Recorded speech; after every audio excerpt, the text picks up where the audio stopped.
Well, welcome, Ashwani Thank you. Kumari. From right now, you're located in, Halifax, Canada. yeah, and we've agreed to do this talk. I'm Michael Fischer in Calgary, Alberta, and we've agreed to do this talk on really exploring your notion of meditative thinking, meditative inquiry, and dialogical meditative inquiry. So we are going to do a dialogue. We'll just quite open-ended. We'll go until probably at least an hour, maybe a bit longer, if that's okay with you. That's perfectly fine. All right. And then we'll just, at some point, we'll collate this and put it into some kind of writing piece, and then eventually be able to put it into an article, hopefully to publish somewhere, probably International Journal of Fear Studies. That sounds perfect. You and I have I'll never met in other ways other than online. Yeah, and online, even just some email exchanges. This is the Mm-hmm. first time we are speaking to each other, so this Mm-hmm. is good. I have a good feeling about it. So we are, for just our audience sake, we're coming to this basically as educators. Fair enough, but obviously with wide interests in the inner dimension of reality and in the outer dimension of reality, and how we bring those together in an education that's appropriate for the future and for the challenges of our times. For sure, for sure. Thank you. I'd like you to open, if you would, and explain just a bit of an invocation for this process today. Thank you. Michael, thank you so much again. I'm very honored that you took the time to do this dialogue with me. Uh, I really loved your idea of the invocation, of having an invocation, and for that, as you know, I write poetry. I also compose music, primarily Indian classical music. So I uh, recently wrote something and composed something. So I'm going to just read out first in Hindi, and I will translate it in English as well. And then there is a video recording that we can hear. You can hear audio recording, and I think when we will publish it in paper, we can just insert that. Or I can prepare a better recording because I just recorded it on my phone. So this poem, uh, you could say, I haven't titled it, but you could say In Search of Truth could be the title of the poem. uh, काम क्रोध मोह त्याग दे बंदे सत्य को धारण कर. Basically what it means is shun, dissolve your desires, your anger, your attachments, and embody the truth. द्वंद ईर्ष्या त्याग दे बंदे प्रभु का सुमिरण कर. Drop conflicts, drop antagonisms, drop jealousies and envies and comparisons, and contemplate on the sacred, on the ultimate. सत्य अमर है, सत्य अजर है, सत्य ईश्वर की डगर है. Truth is eternal, truth is indestructible, that means it cannot be destroyed, undestroyable. And truth is the doorway or the path to the reality, to the ultimate. सत्य को खोजो, सत्य को मांगो, सत्य ही उत्कर्ष है. Discover truth, demand for truth, ask for truth. Truth is the real progress, truth is the real development, truth is the ultimate reality. So this poem I have composed in rag called Rag Shankara. It's a Indian classical music, very prominent, very powerful rag. So I've tried the best I could. So we can hear it. Michael, are you able to listen to it? I'm just opening it now.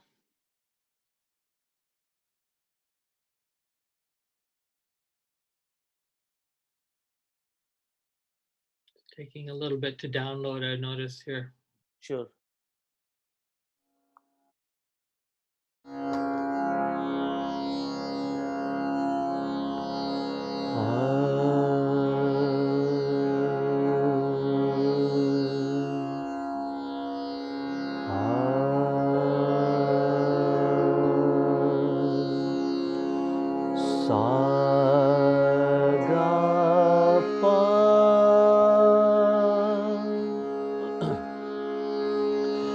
ga pa ni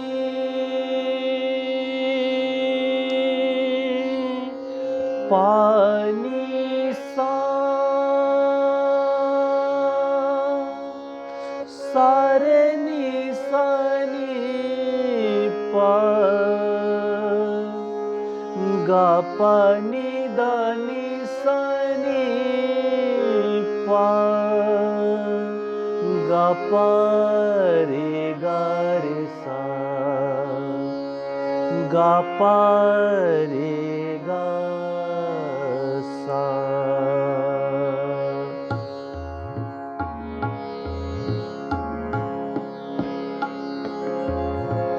काम क्रोध मोह त्याग दे बंदे काम क्रोध मोह त्याग दे बंदे सत्य को धारण कर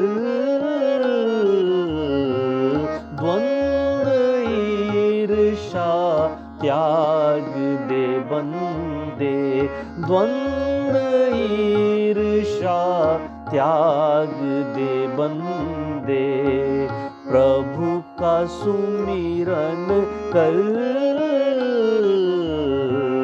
काम क्रोध मोह त्याग दे बंदे काम क्रोध मोह त्याग दे बंदे सत्य को धारण कर द्वंद्व ईर्षा त्याग दे बंदे प्रभु का सुमिरण कर काम क्रोध मोह त्याग दे बंदे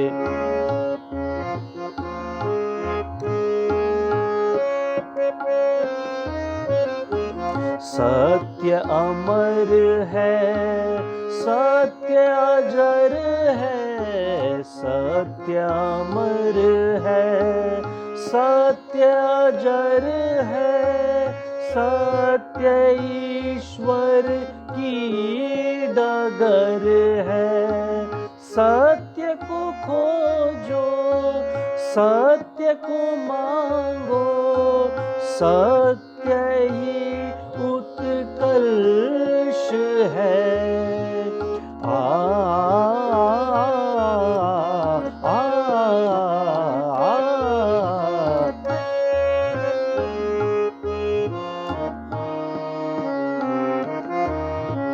काम क्रोध मोह त्याग दे बंदे काम क्रोध मोह त्याग दे बंदे सत्य को धारण कर द्वंद्व ईर्षा त्याग दे बंदे द्वंद्व ईर्षा त्याग दे बंदे प्रभु का सुमिरन कर काम क्रोध मोह त्याग दे बंदे.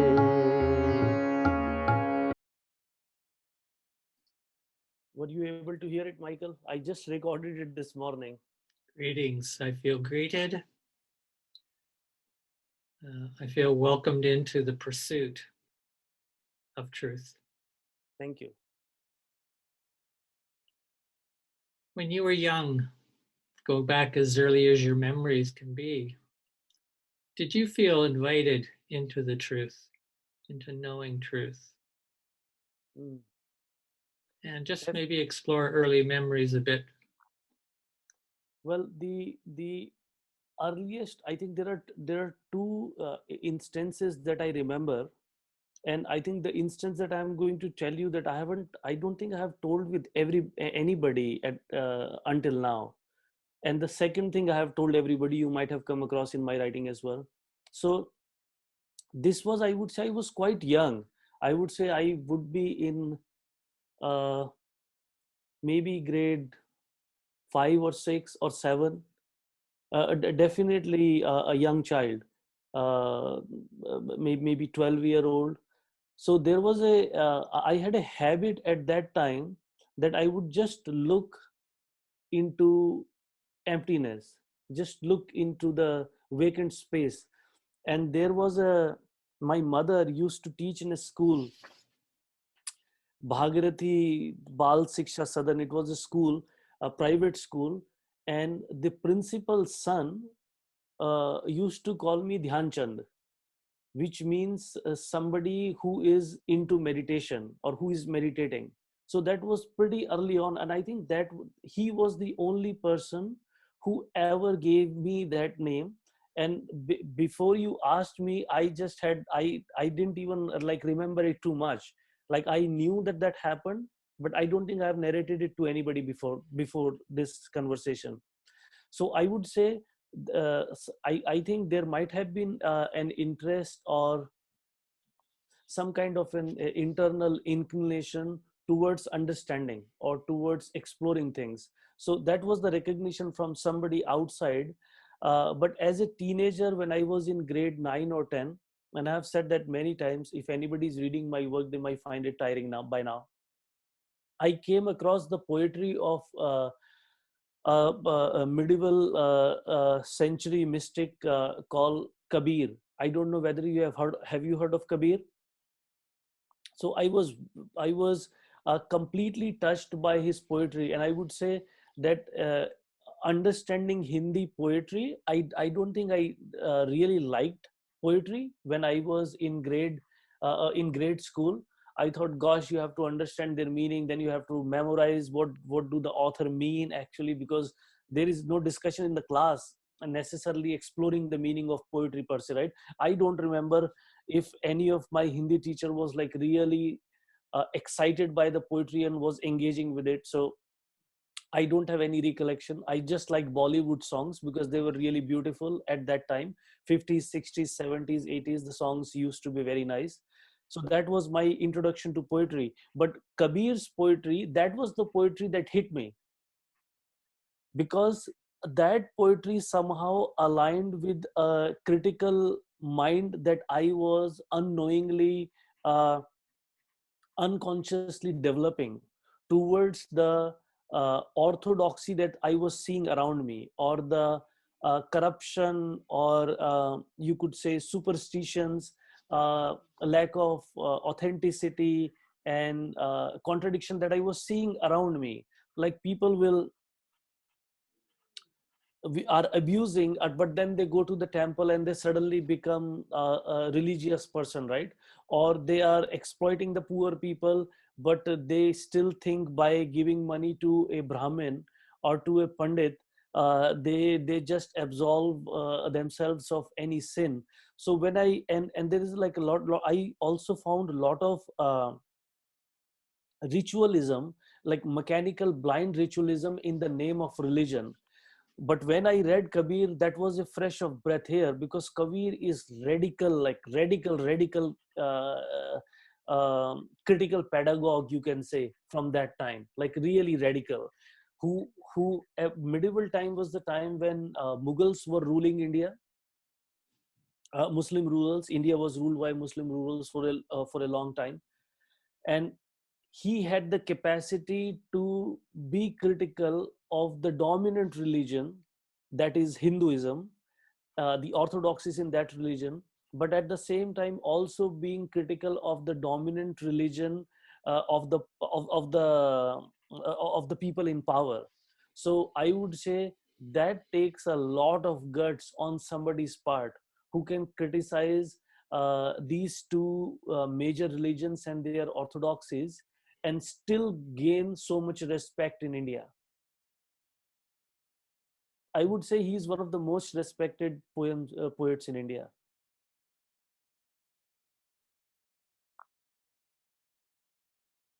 Like I can go on speaking, but I want to give you space as well. I just don't want to go on. Vacant space. For sure. Dissolve. Drop. Demand. 3 Ds. Not 3 Rs, Three Ds. Mhm. Can you comment on that? You are saying from the poem, dissolve Re- and related to vacant space in your earliest memory. Just see if there's any connection there. for sure. So because I translated on the spot, I didn't think of the translation. So the three words that I Ah, used was dissolve, demand, and drop. drop. Three Ds. Yeah, well, definitely. I think the two words are very connected, and then there is third word which is very important. So the dissolve and drop. I think what I have understood through my through reading, but also through experimenting with my own self, understanding my own mind, exploring my own being. I have found that the the problems that human beings face within themselves, whether that be anger or that be fear, which is a subject of your expertise, or this propensity for more and more and more, um, or the anger or the envies, all of these things you cannot directly do anything with them, because the anything that you do with them, they become more strong. So that's why dropping the idea of doing anything to them or controlling them or modifying them or shaping them, that's the essence of actually a prominent predominantly Western psychology, is that as an ego you can modify your ego. If you can just work hard enough, you can modify it. So the word like drop and dissolve, to me, indicate a perception that you actually cannot or should not strengthen and modify and control ego, but let it drop and dissolve. That to me, that whenever I have a crisis in my life, this is what saves me, when I drop it and let that crisis dissolve on its own, because I am the creator of the crisis, and when I allow uh, it to drop away, it dissolves. So I think that's the significance for me for these two words, because they create the vacant space in you. And only in vacant space, in open space, you can directly encounter, have a direct experience, which to me is the truth. And demand is very important word. I'm glad that I used that word, and I was conscious when I was translating on the spot. I was thinking, maybe whether I should use the word demand or something else. Like a quick thought was going through my mind. But I have a friend in Vancouver, BC. His name is Ashutosh Kalshi. He was one of the speakers at the conference. I don't know whether you attended his session or not. Worth attending session. It was really good. So I was talking to him like, so what's the way? Like, how does one discover? And he said something that like completely shocked me. And I thought, that doesn't seem very spiritual or meditative. He said, you have to demand for it. Demand from the ultimate and demand from the life. If you want peace, you have to demand for it. But this demand is not the demand of a politician or the demand of a unhappy person. It is the demand that doesn't necessarily, because what you're asking for is a freedom from your own self, a state of being or a state of mind in which there can be complete peace, which is not possible if you are there, because you are the source of the conflict of the peace, the ego, and all that comes with it, right? So he said, so demanding is a demanding of the dissolution or the dropping away of the ego. So it's not a selfish or self-centered demand for something that you want for yourself, or you want to acquire, or you want to have under your control. It is a demand of being free of yourself. To me, all of these are connected to vacant space, the ability to look freely, totally, and to receive the truth that life is ready to offer you.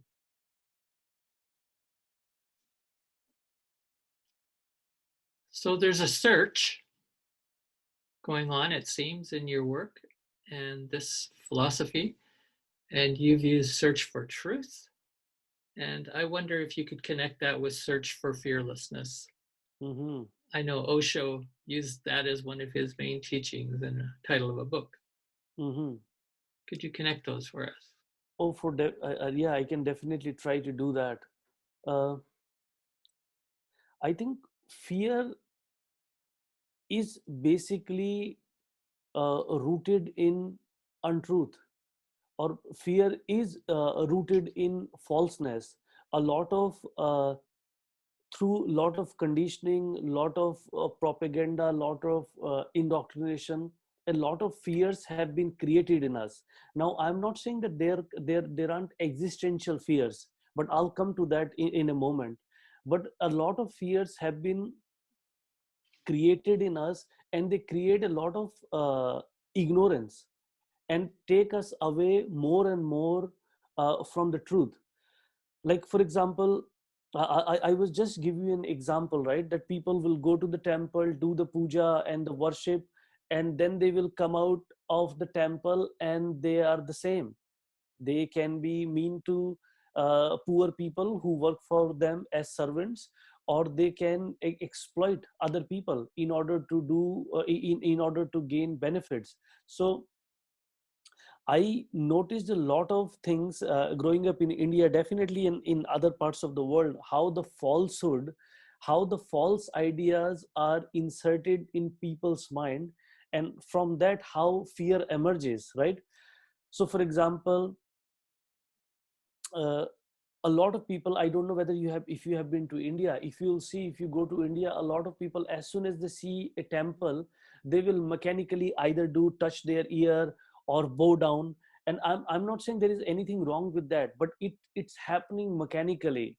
And if you say to them that why are you doing it, like is it necessary to do this mechanical practice or ritual every time you come across a temple? Because in India there are temples at every street, you can find them everywhere, right? But the reason people do it is because they have been made afraid that unless they do it, unless they follow a particular practice, they are going to be cursed by the god, right? So in most of the religion, you see, fear has been used as a way to threaten and control people, that if you don't do this, you are going to go to hell. If you do this, you are going to go to heaven. Similarly, parents tell the same things to their children if they want something from them, right?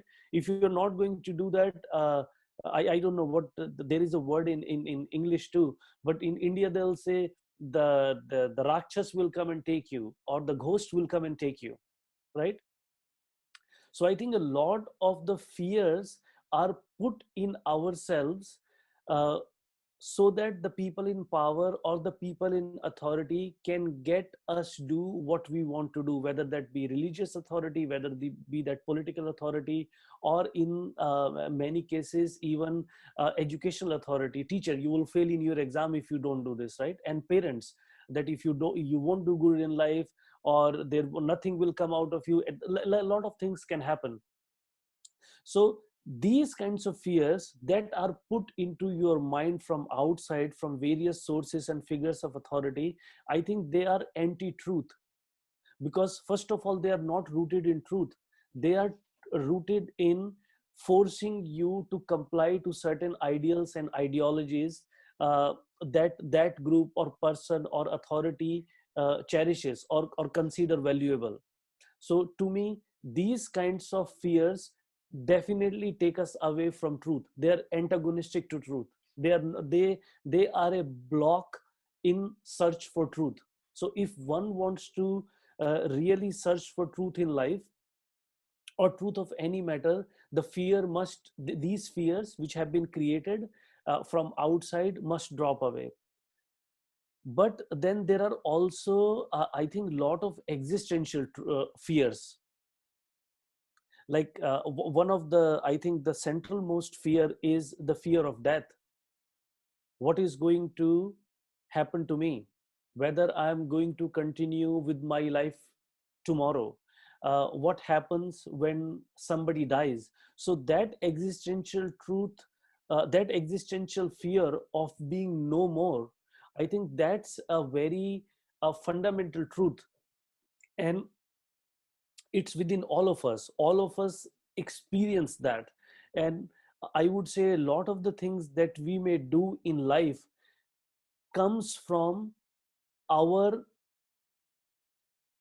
uh, partial attention to the fact that we will die, or that everybody dies at one point, which probably compels us to collect a lot of things, to create a name, or to uh, exert power, because deep down we know that the what we know as ourselves, the mind and the body, it is bound to die existentially. It is going to die. So this existential truth, I think that should be, and I think you indicated somewhere in the conference, that shouldn't there be a particular focus on fear education, right? In, I think you sent a message in one in the chat, one of the messages. And I would say definitely this the exist. So both, I think we need to study both fears, the fears that have been put in ourselves by the society, by the figures of authority, and the existential fears that exist, uh, independent of any external figure of authority putting them in our mind.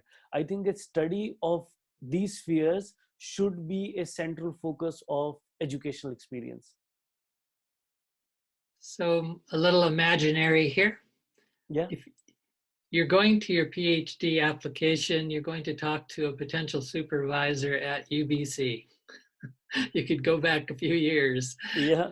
I know 15 you've, years back. yeah. So let's just go back even before you started that. But you're on your way and you're going to ask one of the supervisors in curriculum studies at UBC at this high level. You're going to ask, I'm thinking of doing a dissertation and I want to do it on fear education.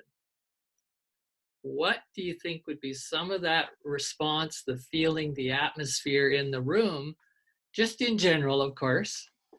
But what has been your experience if you were to put something so explicitly right forward like that, which is a little different than putting toward meditative inquiry. That has For a whole sure. different sound. And Yeah. yet I saw one of your main principles of meditative inquiry starts with without fear. Yeah. Well, I would say it depends on the person. So if you see academicians, it depends from person to person. So someone who has no idea of or hasn't paid attention to this significant factor that exists in our lives, and you know better than anybody, and controls every aspect of our life, if that person hasn't uh, met this within himself or herself or themselves, I don't think they will be able to even understand what I'm talking about, or what is it significant, or what is it going to do. But on the other hand, there are people like Bill Piner, who was my supervisor at UBC. If I were to say this to him, he would open heartedly accept this topic, because his studies of psychoanalysis and his studies of existentialism and phenomenology, he knows that the existential angst, existential crisis, and the fears and agony and boredom are central part of of us as human beings, and therefore they should form a significant core of the educational experience. So I would say it depends on person to person, but most people, I would say, I was lucky to have met people, those who understood where I was coming from. But for most people it may be shocking. Yeah. For sure. And you read the curriculum philosopher MacDonald. What's his first name? James MacDonald. James MacDonald. If he was in the room and you were back in the 50s, 60s, and you suggested, I'd like to do something on fear education, bring this into curriculum theory for the future, you've read enough of his work. What do you Yeah. think he would respond? Well, what I have heard of him from Bill, and from based on my own studies of his work, I would say, I am just imagining, because it's an imaginary situation. I think he was a very big personality, like Bill Piner calls him a great curriculum theorist. So I would say he would have hugged me that I am thinking of bringing such a significant topic to the field of curriculum theory. Definitely, from what I have studied of his work, he is very concerned with anxiety and personal responsiveness, personal questions, open-mindedness. I think he would have definitely welcomed that idea, because I have heard that how he has supported other new scholars and helped them break the boundaries of curriculum theory. So I would definitely say that he would have liked that idea. Now, if you were to come to a parent council, so a parent for a regular public school council, I'm going to just speak about the West, and you were to come to them and say, I'm thinking that we need a better fear education for our children, and I have this vision of meditative inquiry and thinking, and it starts with children being unafraid to question adult, parental, church authority of any kind. Um, have you ever had that kind of conversation with a parental group? That would be interesting to explore. And then just what could you imagine might happen, and how would you maybe respond to some of the resistances if that was the case? For sure, I think that's a very important question. So most of my, I would say, primary interaction is with teachers, pre-service teachers and in-service teachers, and many of the in-service teachers are parents too. So in most of my classes, and teachers have told me that this class is a class in curriculum theory and holistic education, but it also feels like it's a very deep counseling that's happening in this class. And also that this is a class that is a must for parents as well, because whatever we are discussing here, it's so holistic and expansive in its purview, that it is not just telling us techniques to teach in the classroom. The curriculum that is have been imposed on us and the students, just carry it out, implement it efficiently. You're not expecting that of us at all. But what you're expecting us, or what you're encouraging us to do, is to study ourselves and encourage students to study themselves. So in the beginning, I would say there is some resistance, although I would say, Michael, that I have been very lucky and pleasantly always surprised how positively most of the students have taken these ideas. I would say a majority of the students have completely loved and embraced these ideas, because for them it's like a fresh of breath here. Somebody is not making them afraid of the provincial government. Somebody is not making them afraid of the authority of experts, authority of the peoples who develop these programs and techniques for them, who is giving them this space in which they can be free of fear, free of authoritarian structure, and create their own freedom and creative and a space in which creativity can flourish. So most of them see that this kind of a pedagogical space allows them to study their fears, go deeper into them, and at the same time challenge the sources of those fears which have created those fears in them, or which keep on reinforcing those fears in them. And I'm glad that you're asking these questions. So I use one exercise often in my class, in which what I do is I ask them to create a two-column table on any notebook. And on the left hand side, I ask them, okay, first, why don't you list all the fears that you have? No matter what kind of, whether it is a small fear whether you are afraid of, uh, uh, my wife is scared of, I'm forgetting that the word of the insect, those who makes uh, web, what is it called? Spiders. Sorry, it was just not coming to me. So even if you have a fear of spider, or a mouse, or anything, or the fear of death, just list all of them without being without correcting them or fixing them or saying this is not right, I shouldn't have this fear, or like, don't judge it, or if the judgment comes, notice it, but place all of your fears on the paper. And once they do that, uh, sometimes I ask them to do it at home, sometimes I ask them to do it in the class. I say, okay, locate the source of the fear. Where is this fear comes from?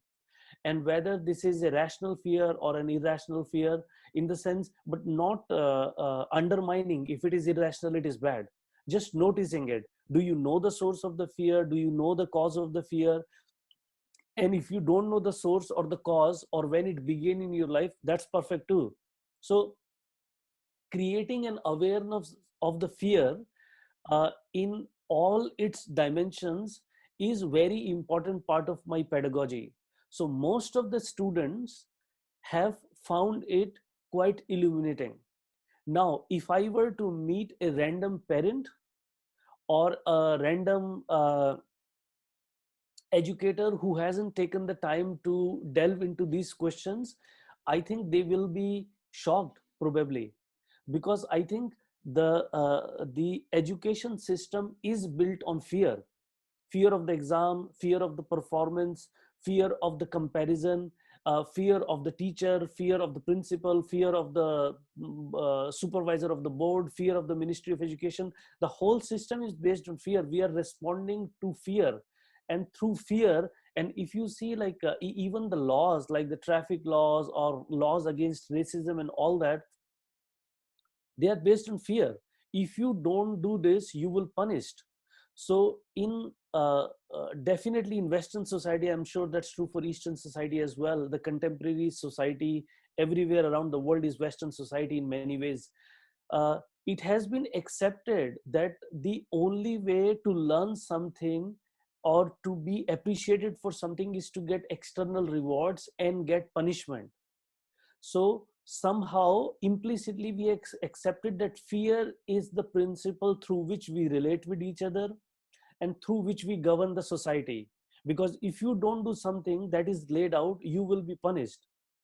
Rather than understanding why a certain thing has been laid out and why should I follow it, and if I question it, should I afraid of questioning it at all, or should I be able to question it without any fear? So I think the system of the society is quite centered on fear.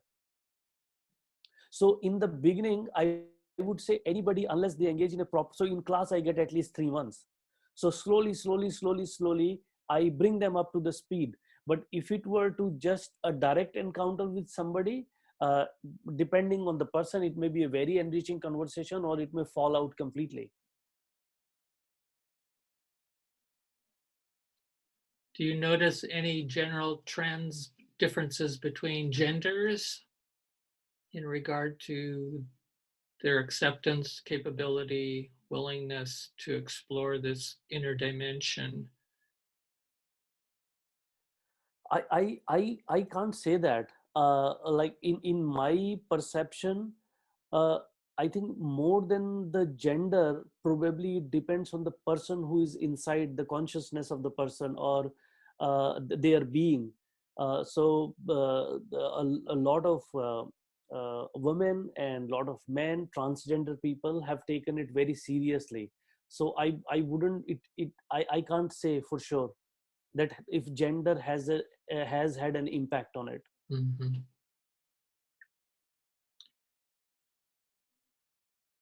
What are you learning in teaching about fear?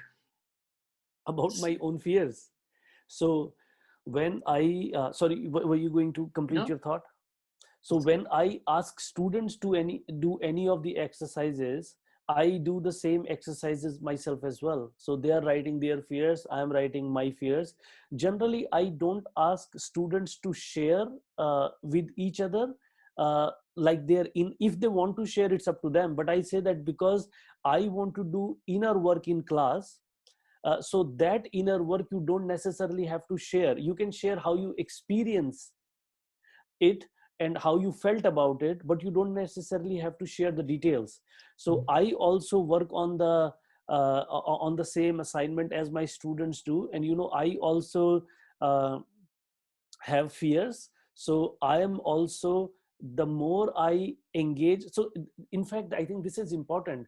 The reason I am interested in meditative inquiry is not because it's a catchy approach, or it's something that somebody else has done and maybe I should adopt it. It's something that has emerged from me. I've learned a lot of things from, like, Kabir, Krishnamurti, Gurdjieff. I've learned a lot of things from other people, but it is something that is rooted in my life.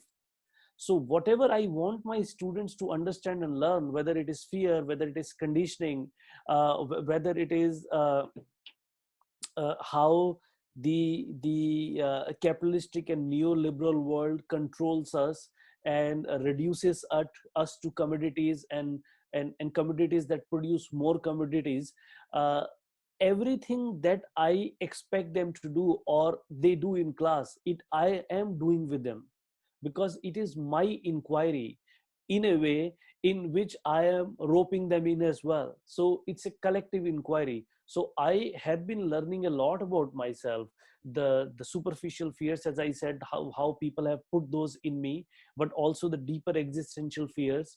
And I would say the deeper I have studied fears, I'm not sure whether you read that article that was published in Artisan. Barbara edited it actually. In that, I'm talking about how people controlled my ability to bring my music out. And but because I had this desire to study myself, so fear of others, or desire for others approvals, which is fear of others disapproval, I studied it very seriously.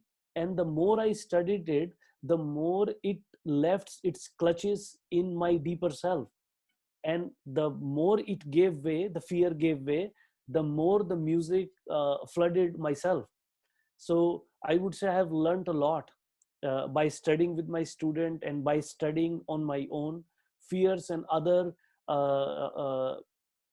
aspects that are part and parcel of our consciousness, and they are all connected. Fear is connected to jealousy and comparison and conditioning and anxiety, anger. Like this whole movement that goes on within ourselves, it's very deeply connected.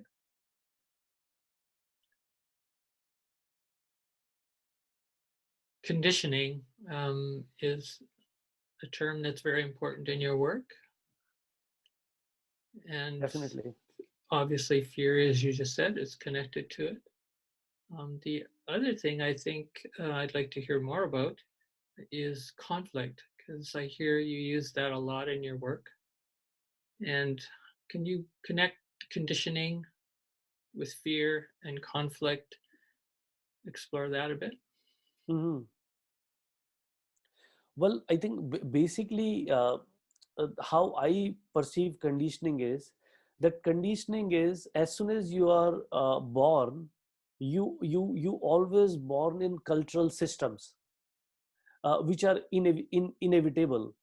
People have learned how to cook food, how to dress, and it has become complicated over and over a period of time. Then people have created rituals, ceremonies, ideas of good and evil, right and wrong, all that, right? That to me, that whole force is the field of conditioning. That whole influence is the field of conditioning. So every child, when they are born in this field of conditioning. But all the conditioning influences uh, may not necessarily gel with one's own natural inclinations or natural or spontaneous ways of being, right? For example, if you are born in a family which thinks that music is not good, that music is something for cheap people, for the market people, if they have that idea, and if that person is born with music, they are drawn to music, they listen to the music. And there are so many stories like that. In India, you are drawn to it, you really love it, but your family thinks it is really bad, it is something that, or like acting. There was a time when the Bollywood was emerging. People used to think that anybody who goes into film industry is characterless. They don't have any character. They don't have any. They don't come from a reputed family and all that, right? So when a child or when an adult, when they are drawn to something and they have a conditioning environment around them that makes them feel that this is not right, I think that is one of the sources of conflicts that we have within ourselves. Because from the very beginning we are taught right and wrong and good and evil, or what you should do, what you should not do, and that's not always necessarily connects with how you think or what you think. More than uh, one would expect, it actually leads into clashes. That's why teenager people, folks, have clashes with their parents. They have clashes with their teachers, because they have one idea of how one should be, and they are discovering themselves. So I think one factor of conflict is established expectation versus the emergence of individuality. That causes a conflict, but it's not always. Yeah, then you're afraid, then you hide things. You want to do something, you have to hide it from your parents. It is born in it, it is rooted in fear. You want to do something but you can't do it because the priest or the pandit or some other authority figure may think that this is not right thing to do, you shouldn't do it. So I think so this is one example of how they are connected. That the conflict between individuality and the social norms, and fear as a way to negotiate this. Because fear is the thing that connects them. The conflict that's happening between these two domains. Does it make sense? It exacerbates, it acts like a glue. Yeah, for sure. Yeah. So I think there could be many examples, but one example that Mhm. I can think of at this point is this: how this is brought about.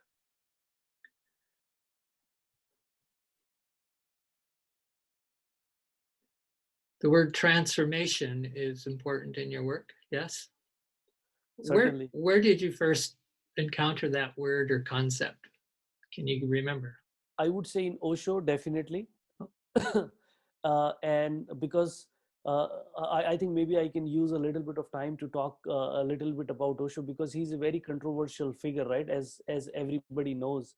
And I'm not sure if I explained to you in the email a little bit. So when I came across uh, Osho, I was a teenager. So I had read Kabir a little bit and developed this critical mindset, was critical of everything, all the superstitions and all the rituals and all that. And then through a friend I came upon this book called Dhyan Sutra, Principles of Meditation. And it's as if I was waiting for it. As soon as I got it, I started experimenting with it. So the basic essence of that book was that you have to study your mind, your body, and your emotions, and through awareness you have to transform them. Or the simpler way of putting would it be that when you pay attention to them, they begin to transform on their own, especially the emotions and the thoughts. So transformation, I would say, is the central part of Osho's philosophy. And then I read a bunch of books by Osho, and I would say this is the central theme: how to transform your mind and emotions through paying attention to them, because that is the central uh, aspect of the three people I have read very carefully: Osho, Krishnamurti, and Gurdjieff. Now, followers of each of these groups will say the other person doesn't say that, or that this person says better and this person says better. You know that there is an antagonism and contradiction. But I have studied them quite impartially, and I'm not part of any group formally. I love them all, but I'm not part of any organization. So I have only interest in understanding truth, not supporting an organization or a person. For all these three persons, two things are central. One is that you have to observe yourself, self-observation, and self-observation is the path of transformation. So if you see fear in yourself, if you study fear, if you observe fear existentially deeply, that very observation will give you deeper insights into the fear and will transform the fear, will dispel it, will end it. So this is very common to all these three individuals, and they have been very influential in my life. So I would say Osho was the first person who explicitly brought this notion of transformation to my mind, and then it has been continuously reinforced by the authors that I have encountered and the people I have met, and has become, as you are very right, is the central part of my educational approach. The whole educational approach is hoping for the transformation to happen, not according to a pre-established idea though.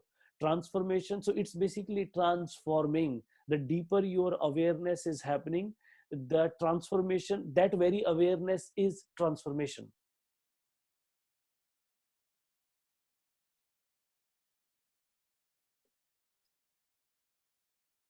I'd like you to comment a little bit on the problem of consciousness that has been so controversial in philosophy, especially in the postmodern era, even post-Hegelian era. I'm speaking of the West, because that's where I know and read most of, even though I've dipped into the East. Mm-hmm. You know, if you were in an interview for a faculty position and you actually were to Yeah, use the word consciousness as much as it is in your philosophy and writing, yeah. it just seems like almost any people listening to you would go, that's passe, that's like done, we've already shown. Unless you're a neurocognitive psychologist or researcher, don't even talk about consciousness. What's your response to some of that? Let me ask you one question, because I may not be as versed in Western philosophy. So, what is the concern of the people with the term consciousness? They Mm. think that only the people with scientific tools have the right to talk anything about it, or something else. Mm-hmm. Mm-hmm. Yeah, That's it. a materialist based philosophy compared to, say, George Hegel, right, in some of Yeah, the idealist schools yeah.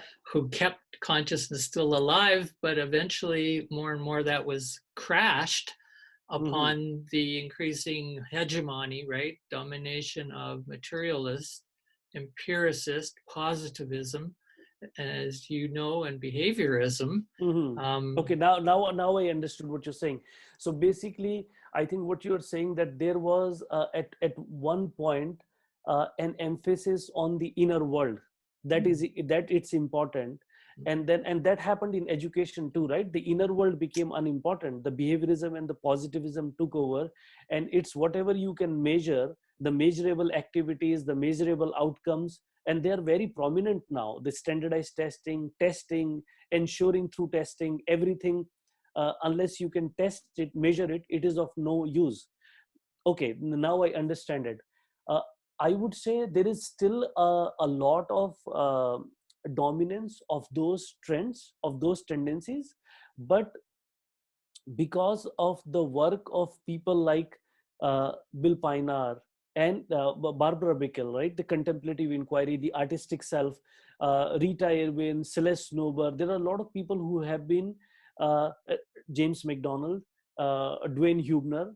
There have been a lot of educators, Maxine Green. I keep thinking of people, Maxine Green, Paulo Freire. So there have been a lot of educators who have talked about the inner world, why the feelings are important, why the fears are important, why the emotions are important, not in order to study them so that you can self-regulate better and so that you can perform better on standardized testing, but in itself, because it's this inner person who is actually learning.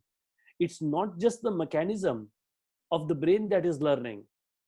So it's not just there is a subjectivity inside of us that's get drawn to something, that likes something, that doesn't like something, that takes deep interest in something, and then we have instruments, ears and eyes, and the cognitive functions of the brain that helps that subjectivity to learn, right?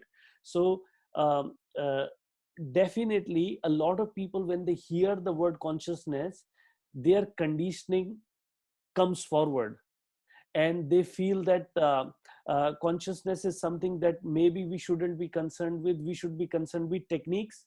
What are the effective techniques, whether it be growth mindset or like so many other mindsets, whatever is the technique that is going to yield the result, that is help the teacher implement the curriculum efficiently and perform well on the standardized testing.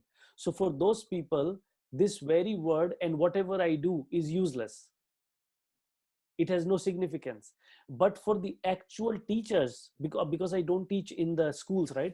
But for the actual teachers, in service teachers and the pre-service teachers, this work is extremely significant, because the way I introduce them to the notion of consciousness is not a philosophical concept. It's close your eyes, see what's going on. What do you see? And anybody, when they close their eyes, they'll see, oh, there are thoughts going on. I continuously make lists in my mind. I had a fight with somebody and it's continuously repeating in my mind. Or my parent said something to me, I didn't like it, so I'm fighting with that in my mind, and so on and so forth. Or I saw somebody had a better car than me or got better grade, and that caused a little bit of discomfort and jealousy in me. So all that goes on inside of you as soon as you close eyes, and whatever you are experiencing happening inside you in terms of the thoughts and feelings, that in my understanding is consciousness. So it's not a philosophical concept, it's a very existentially happening phenomenon, constantly in your very being all the time. So because I introduce it in this way, most teachers seem to have no problem with it. In fact, they appreciate it. And you know, a lot of people say when you are meditating that you have to control your thought, that you have to regulate your thought, or you have to like focus on breathing and bring your thoughts away from anywhere. I tell them a completely opposite thing. Don't worry about what's happening to the thoughts, just keep watching them. And if you are having a violent thought, let it be, just keep watching. If you are having a happy emotion, watch it. If you are having a sad emotion, watch it, but don't try to control it in any way. So a study of consciousness or whatever is happening inside you, without a desire to control and modify and change it according to your liking, which is basically the conditioning that you have received from the society, uh, is meditation. To observe it as it is. So observing the movement of consciousness as it is happening in the day-to-day life is essentially meditative inquiry. Does that respond to your question, Michael? Mm-hmm. Yes. Your book, Curriculum as Meditative Inquiry, 2013. I noticed that it's part of Curriculum Global Studies, Curriculum Studies Worldwide. Worldwide, yeah. Bill Piner is one of the editors of that series. And I noticed that you have a sociologist write the foreword. Mm-hmm. And I kept thinking, you know, that just sort of felt like a little disconnect for me, Mm-hmm. just initially. Could you say why and your connection to the person who wrote the foreword? I've forgotten their name. I think Minakashi Tapan. Yeah, Meenakshi Thapan. And if I think, did you attend the keynote address, Michael? Mm-hmm. So she was one of the presenters at the keynote address, right? Yeah. So when I became deeply interested in pursuing a PhD in Krishnamurti, and then did a PhD in Krishnamurti, then I went back to India during one winter, and I met my teacher, Shyam Menon, Professor Shyam Menon, who was my supervisor for my master's thesis. And he said that you are very interested in Krishnamurti, you should meet Meenakshi Thapan. So he phoned Meenakshi, and Minakshi met me. I gave her my thesis, which she really loved, and I'll tell you why Minakshi was important. She also invited me to work as a visiting fellow for a term at DS Kothari Center for Science, Ethics, and Education.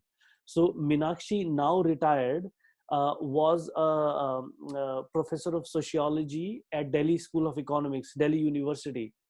And Minakshi met Krishnamurti in person growing up. And then she also taught in Krishnamurti school for a year. And since then, she has kept her connection with Krishnamurti organizations. She is currently the trustee of Krishnamurti Foundation of India, and is also a director of one of their schools called Rishi Valley School. And Minakshi has also authored a book called Life at School, which is a study of a very detailed and long ethnographic study of one of the Krishnamurti schools in India. So the reason why I asked Minakshi, because I couldn't think of any other individual who was so deeply interested in J. Krishnamurti's work, has worked on his work, and also is interested in education. So for me that was um, just without any like I didn't have any hesitation. I thought that would be a really good connection. Mm-hmm. Good, thank you. So for me, the connection was not to a sociologist. Yeah. For me, the connection was a sociologist who was deeply interested in Krishnamurti. Krishnamurti was the common connection. Yeah.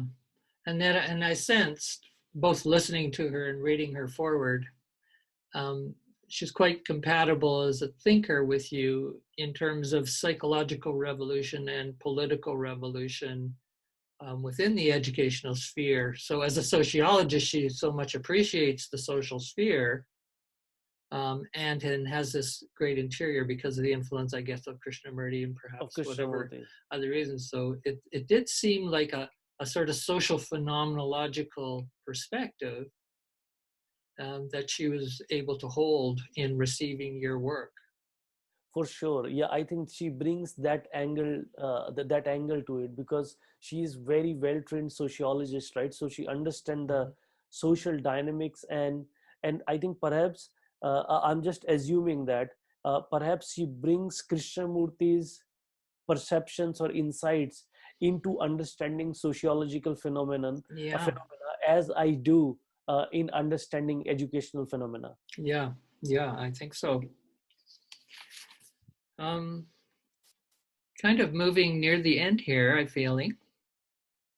I'm interested to have you just spin off a term that you use in your book. Conditioning implies an incessant repetition. And then you say of values, beliefs, attitudes, and so on. I want to ask you so an incessant repetition, it sort of sounds like a negative connotation in that phrase. Have you got a positive connotation you could spin on incessant repetition?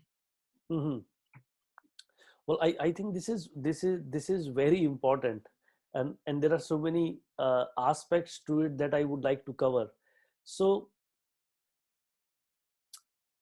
in that particular context, definitely negative, because the more certain things repeated, and that's like that's, I would say, one of the key insights of postmodern philosophy. The more something is repeated, it gets normalized, and it is seen as truth, or a representative of truth, right? So even though there may be no truth in it, but because it has been repeated so many times, it becomes truth. I think people like Hitler, Stalin, they all relied upon this possibility of repeating something so many times that people begin to believe that, okay, it must be truth. And after a few generations, nobody even raised, maybe some people raised a question when it was raised for the first time, but because it is repeated so many times, now nobody raises any questions about it, right?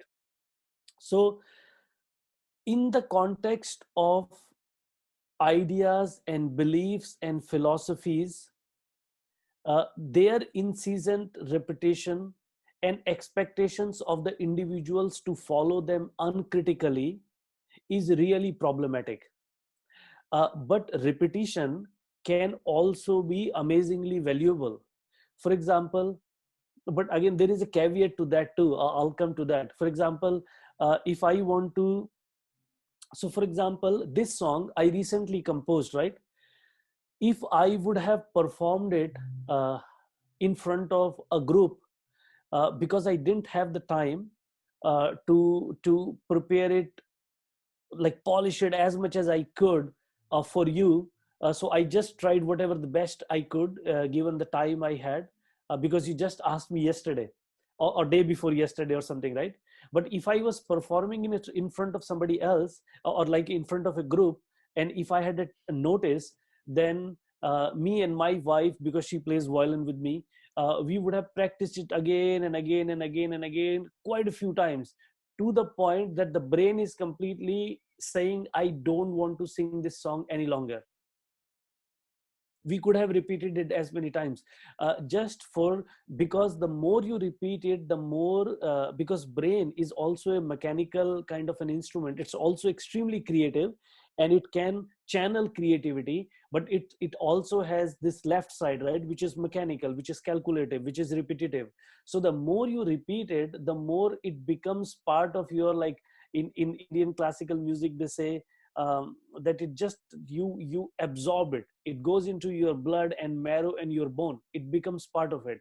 Having said that, even in those activities where repeating something can be beneficial, it should be a conscious and voluntary action. So what happens in schools, they want kids to learn the table, right, and they ask them to repeat. They're bored to death, even from the beginning they don't want to do it. So when you repeat something in which you are not interested, you're destroying the brain, because there is a constant conflict between your being, who doesn't want to learn something, and then the force of authority that wants you to repeat that thing. So you have to repeat it, but there is a constant resistance from within you. That, to me, destroys the capacity to learn, the desire to learn, the passion to learn, the intensity that comes with learning. On the other hand, if you really love something, then in that particular context, and you voluntarily and consciously want to repeat it, in that particular context, repetition can be very valuable, and it's inevitable. Like in music, I can definitely say it's inevitable, unless you are repeating something, but you can repeat mechanically, and you can repeat devotedly, you can repeat with your whole being present all the time, and just repeat because you are enjoying the repetition.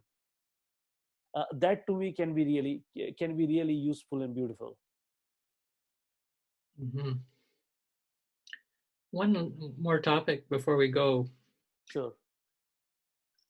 There are a number of educators, right, contemporary educators today, writing about the importance of fear in education and the importance of fear even in compassion.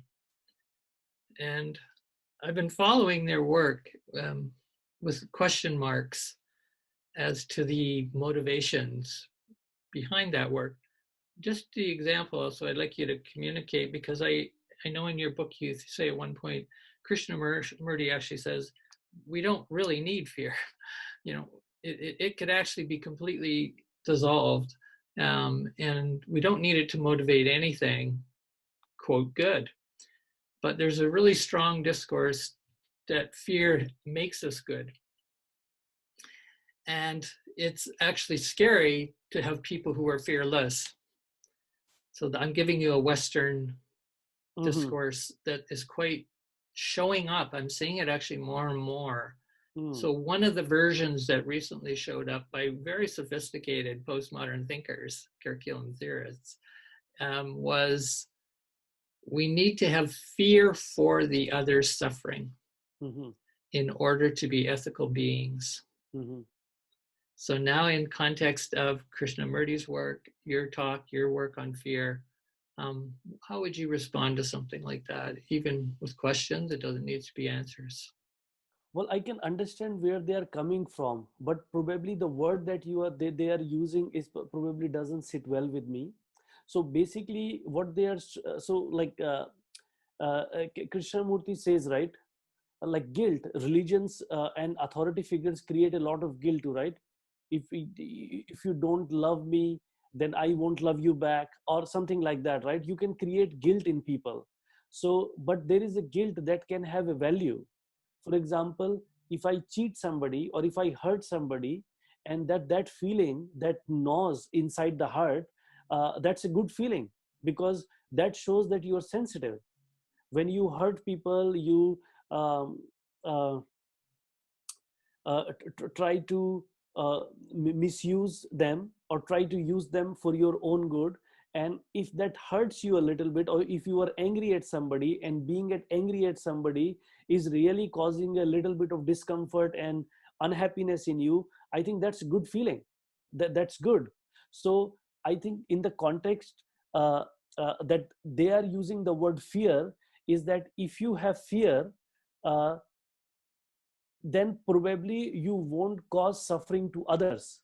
But to me, that the use of the word fear is wrong here. It should be sensitivity. If you have sense, because if a person is, see, I think what's happening is they are thinking that if a person is fearless, they're insensitive or they're hard. They can go into a grocery shop and kill 10 people. They are calling that fearlessness. That's not fearlessness at all. That's hardened heart.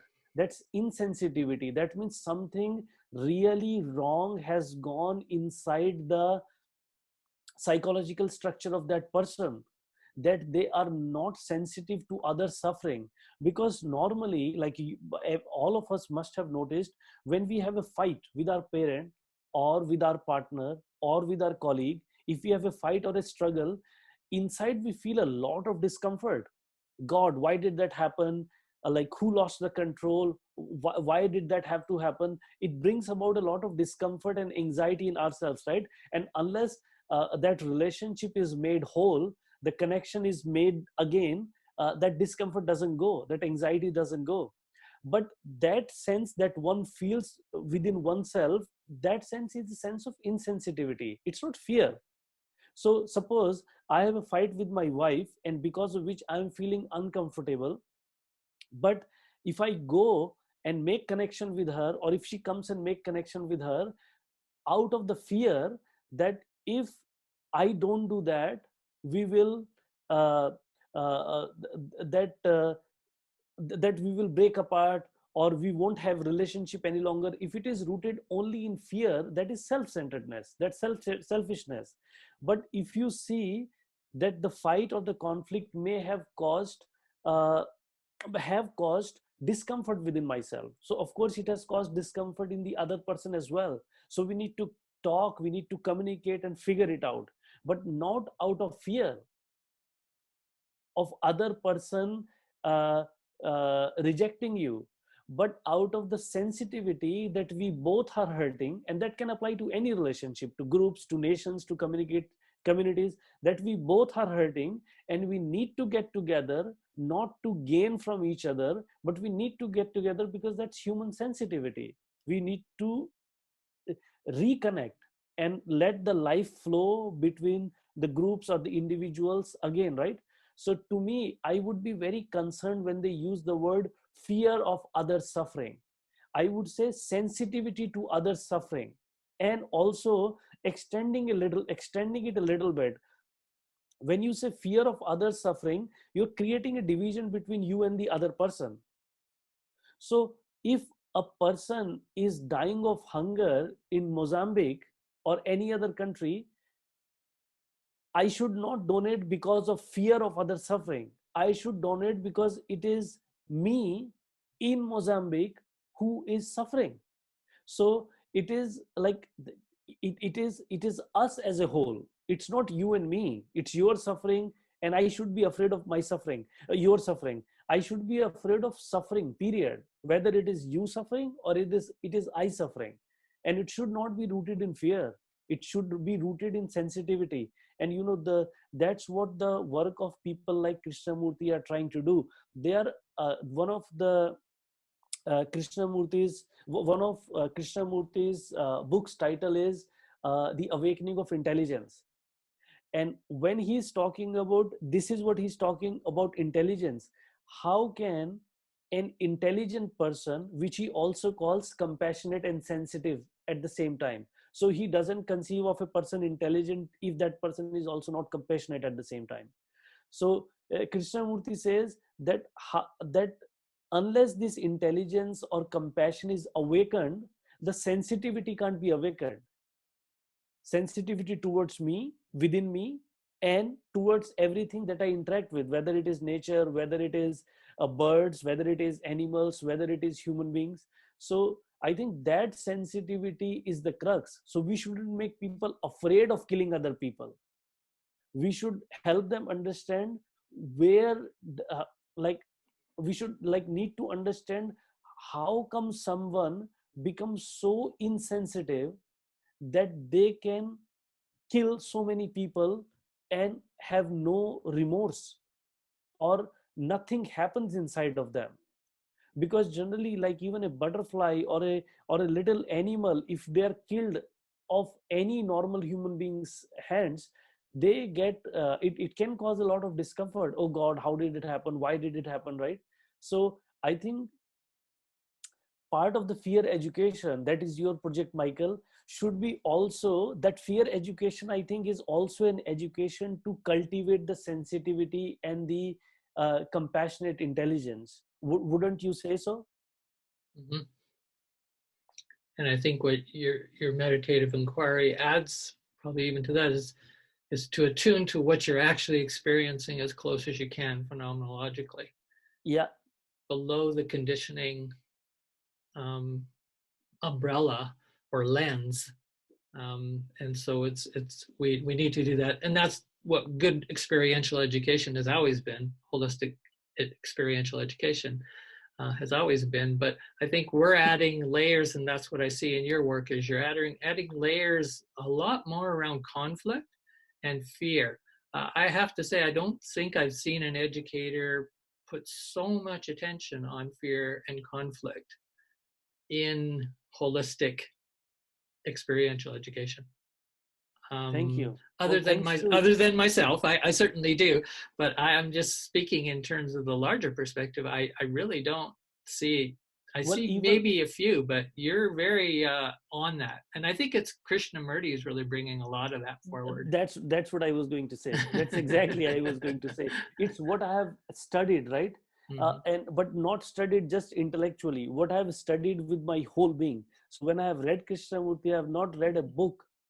I have read Krishnamurti with my whole being to understand what this person is saying. So when you study something like that, that study, that understanding becomes part of your understanding, and then it begins to flow from you.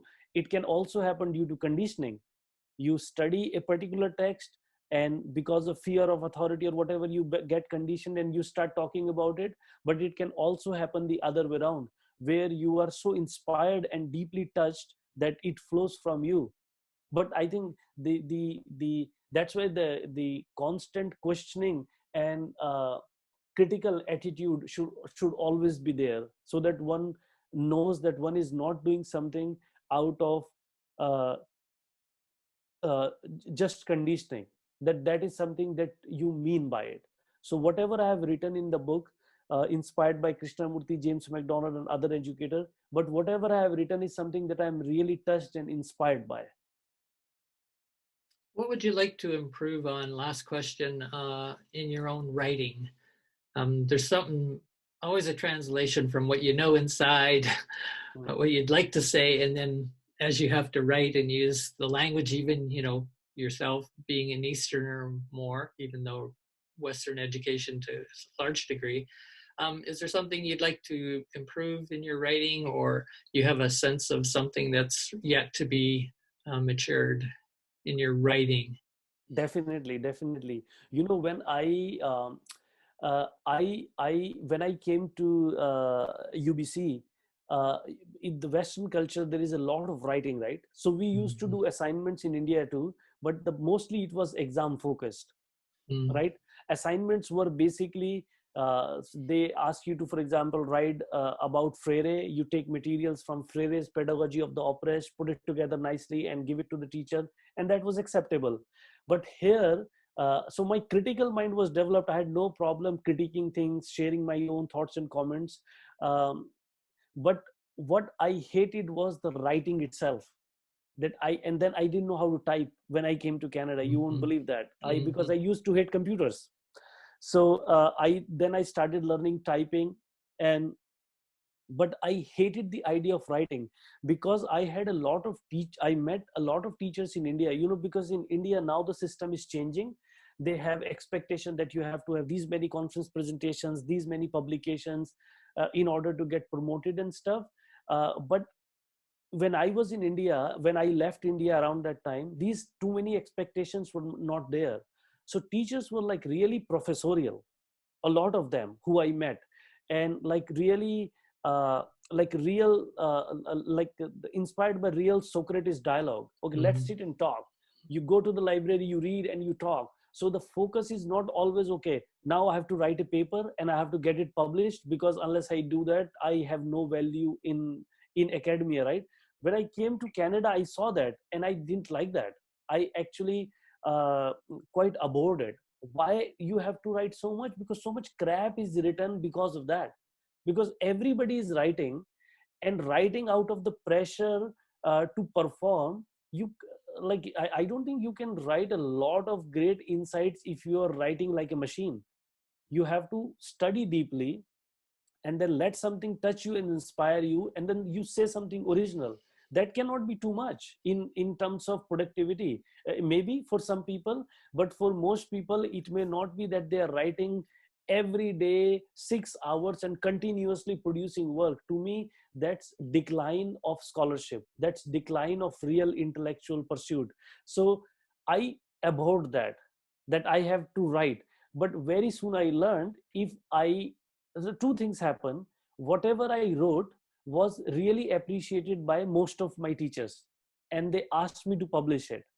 And the second thing is, I did realize that if I don't publish, I'm not going to get any job here, and the circumstances in India was changing too. And then I started writing. But luckily, most of the stuff, like this book, when I wrote, it just was poured from my heart. I added references, footnotes, quotations later on. But the actual writing of it was just a pouring of the heart. I knew what I wanted to write, and it just just kept coming down the paper. And when I finished my dissertation, I became completely uh, devoid of any writing to write. So I didn't write new stuff for a while, until I wrote some things, but like really something that inspired me when I met Adrian Downey, who's my dialogues with whom you have seen. So so because, sorry, I'm giving you a long explanation, but it's a very important question for me that you have asked. At that time, I told Adrian that I really hate the idea of writing. I don't want to write anything. I want to have a dialogue. Would you like to have a dialogue? Because he seemed very interested in my ideas. So I really loved the dialogues, and that's why I requested you, could we have a dialogue instead of writing? uh, the style of writing that I have loved most so far is something that just flows from my heart. So I have written a paper for a book. It's called The Way of Gratitude. That is something that just flew out of my heart, and it did take me a long time. And the editor just loved the whole piece as it is. They didn't ask me to even make a single change. Because so, what improvement I want to see in my writing now, the long-winded answer to your the straightforward question is that I want to write more and more from heart and direct writing. I don't want to camouflage into 100 references and all that. I want to write more personal essays and personal opinions and personal thoughts on things. So I want to share with people my original thinking, rather than camouflaged and like dovetailed into so many references that I lose my voice. I've always tried to maintain my voice, but I want to, you could say, like bring that more and more out. So I'm currently editing a book in which I have written the first full section without any reference, because that's how I wanted to write it, and I really love the way it came out. So that's what I want to do more and more.